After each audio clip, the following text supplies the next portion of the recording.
একটুখানি ছিলে তুই, সারাদিন তোর কোলে নিয়ে বেড়াতাম। ছোটবেলাতে মানুষ করে বড় করে দিতে তো, ওই জন্য এখন আর এই বুড়ি চিনিস নে। যেখান থেকে তুই বিয়ে করেছিস সেখান থেকে সারাক্ষণ বোর পিছনে পড়ে থাকিস। একবারও কি খোঁজ নিছিস সেই বুড়িটা খেলো কি না খেলো, কোথায় পড়ে থাকলো? যেদিন আমি চলে যাবো সেদিন তুই বোর পিছনে পড়ে থাকবি। এরকম বলো না মা, আজকের থেকে আমি তোমার কথা সব শুনবো। আজকের থেকে আমি বোর কথা একটাও শুনবো না মা। তুমি শুধু আমার মাথায় হাত দিয়ে রাখো, আমি আর জীবনে ওর কথা শুনবো না। আজকের থেকে শুধু তোমারই সেবা করবো মা, আমি আর কারোর কথা শুনবো না।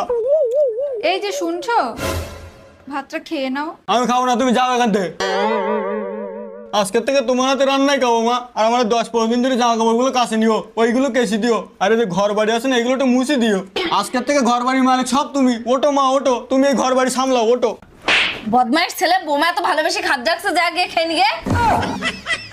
আর যদি কোনোদিন শুনি যে তুই বৌমার সাথে ঝামেলা করেছিস, তা তোর ব্যবস্থা করবো।